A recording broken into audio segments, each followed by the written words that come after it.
اعوذ باللہ من الشیطان الرجیم بسم اللہ الرحمن الرحیم ام اتخذ مما یخلق بنات واصفاکم بالبنین وَإِذَا بُشِّرَ أَحَدُهُمْ بِمَا ضَرَبَ لِلرَّحْمَنِ مَثَلًا ظَلَّ وَجْهُهُ مُسْوَدًّا وَهُوَ كَظِيمٌ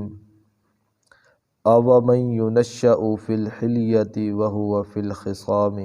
غَيْرُ مُبِينٍ صدق اللہ العظیم۔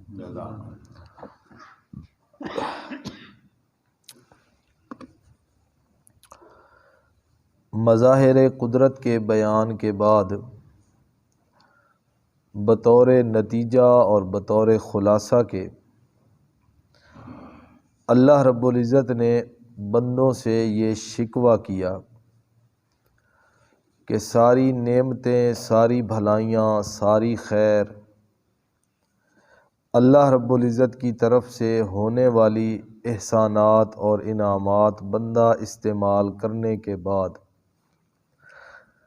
حق تو یہ تھا کہ وہ اللہ رب العزت کی خالص عبادت کرتے،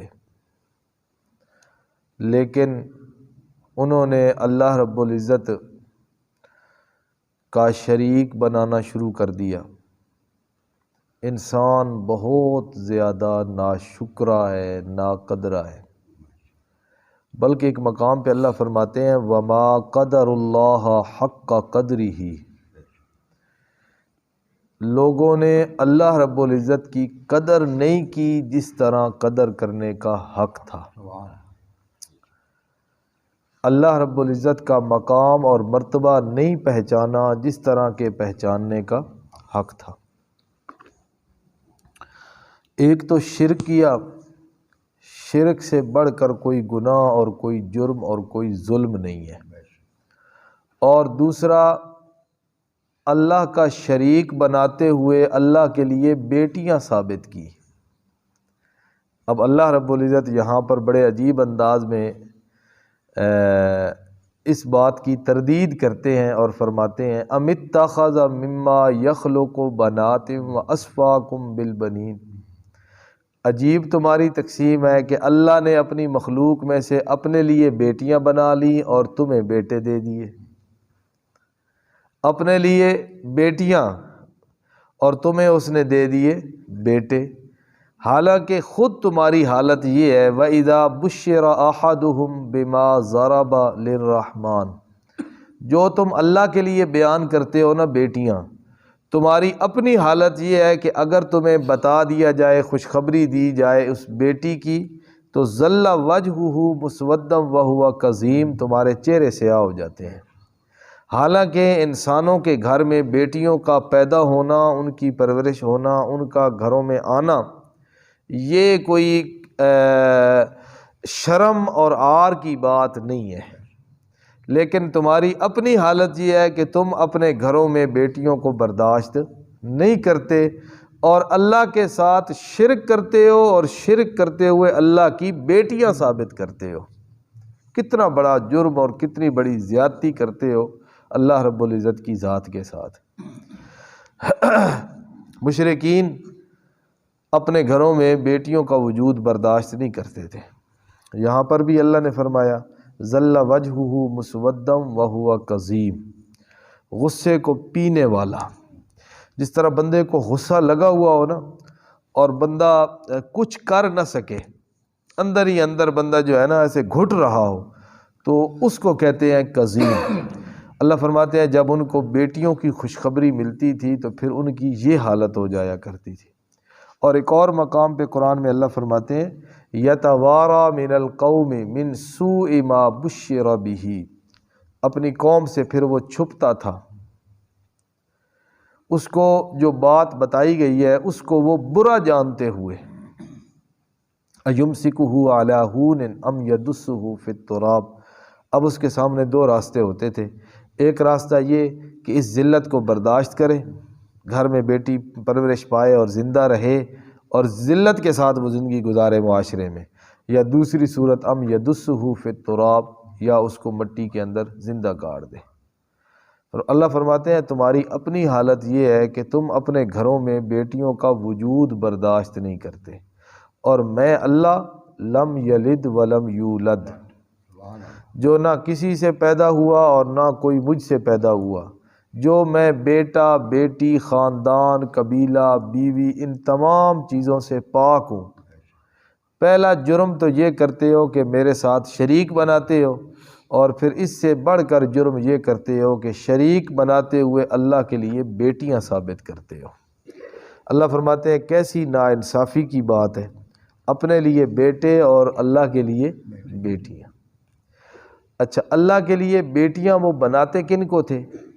آگے اللہ نے بتایا۔ اچھا، اس کو اللہ نے تھوڑا سا مضمون کو آگے بیان کیا درمیان میں، وہ کہتے اَوَ مَن يُنَشَّأُ فِي الْحِلْيَةِ وَهُوَ فِي الْخِصَامِ غَيْرُ مُبِينٍ۔ بھئی بیٹی کو وہ ناپسند کیوں کرتے تھے؟ اس کی وجہ یہ ہے، وہ کہتے تھے یہ جوان ہوتی ہے، نشو و نما پاتی ہے، بڑی ہوتی ہے زیورات میں، اور جھگڑے وغیرہ لڑائیوں وغیرہ میں تو یہ کوئی کام آ نہیں سکتی۔ یعنی بیٹی گھر میں آ گئی تو اب خرچے ہی خرچے،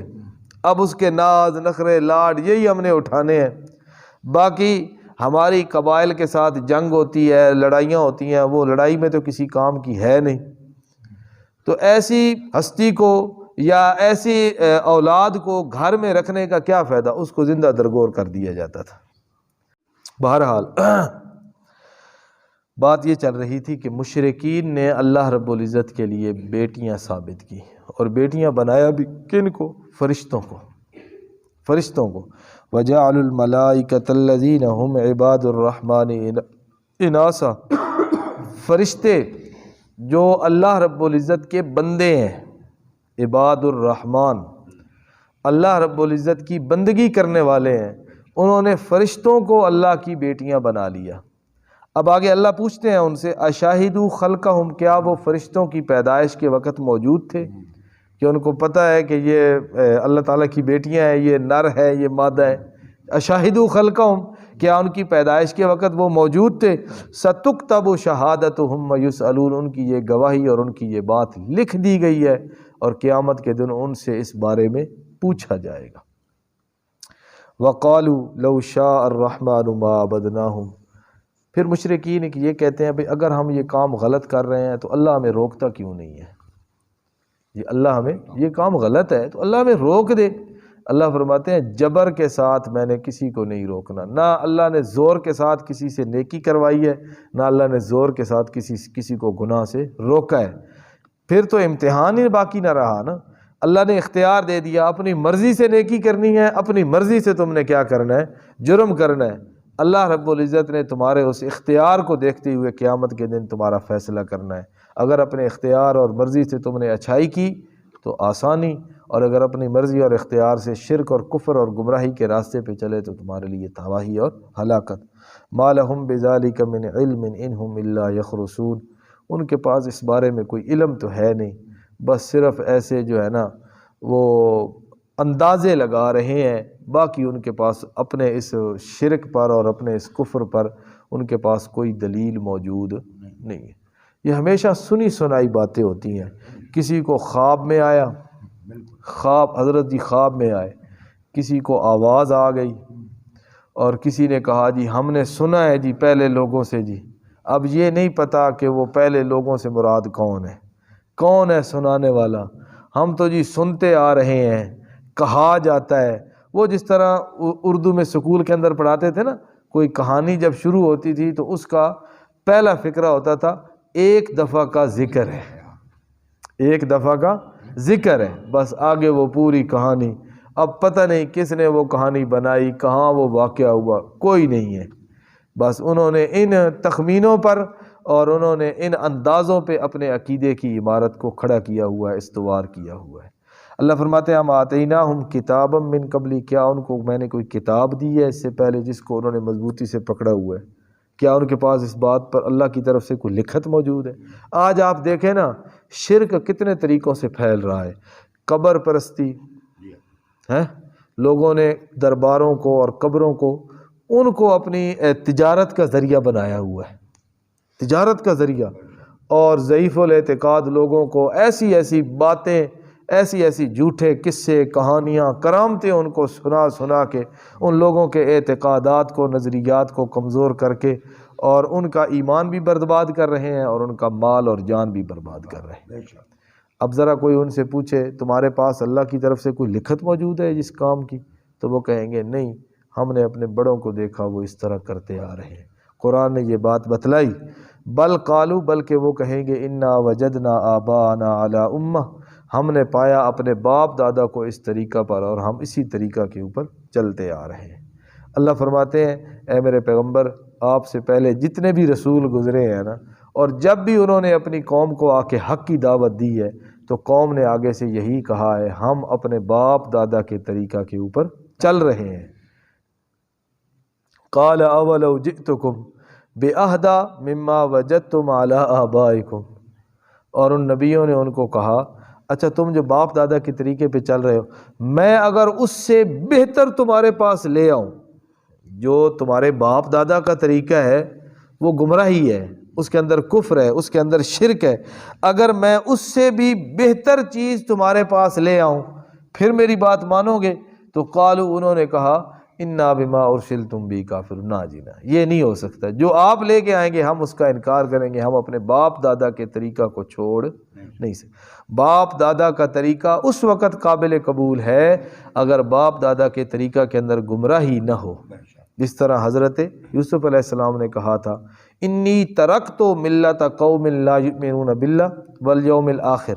میں نے اس قوم کے طریقے کو چھوڑ دیا جو اللہ پر اور قیامت پر ایمان نہیں لاتے، واتبعت آبائی، اور میں اپنے باپ دادا کا تابعدار ہوں، اور میرے باپ دادا کون ہیں؟ ابراہیم و اسحاق و یعقوب، میرے باپ دادا ابراہیم، اسحاق، یعقوب، میں ان کا پیروکار ہوں۔ تو اگر باپ دادا کا طریقہ حق کا طریقہ ہے تو پھر فخریہ طور پر اس کی اتباع کرنا اور اس کے پیچھے چلنا یہ انبیاء کا طریقہ ہے، اور اگر باپ دادا کا طریقہ گمراہی، کفر اور شرک کا طریقہ ہے تو پھر اس کو چھوڑ دینا بھی یہ بھی انبیاء کرام علیہ الصلوۃ والسلام کا طریقہ ہے۔ فانتقمنا منہم، اللہ فرماتے ہیں جب بالکل یہ حالت ہو گئی کہ انہوں نے کسی صورت کے اندر بھی اللہ کے نبیوں کی بات ماننا گوارا نہ کی تو ہم نے پھر ان سے انتقام لیا۔ فانظر کیف کان عاقبۃ المکذبین، اے میرے پیغمبر اب دیکھیے کیسے ہوا انجام ان جھٹلانے والوں کا جنہوں نے اللہ کے نبیوں کو جھٹلایا، اور جو آپ کو جھٹلائیں گے ان کا بھی یہی انجام ہوگا۔ کوئی جنگوں کے اندر مارے گئے، کوئی عذاب کا شکار ہو گئے، کوئی زمین کے اندر دھنسا دیے گئے، کوئی پانی کے اندر غرق کر دیے گئے، کن کے اوپر پتھروں کی بارش آئی، کوئی زلزلے کا شکار ہو گئے۔ یہ اصل میں یہ کیا تھا؟ اللہ رب العزت کی گرفت اور اللہ رب العزت کی پکڑ تھی، اور جو مکذبین ہیں، جھٹلانے والے ہیں، ان کا انجام دنیا میں بھی برا اور ان کا انجام قیامت کے دن بھی برا۔ اللہ پاک عمل کی توفیق۔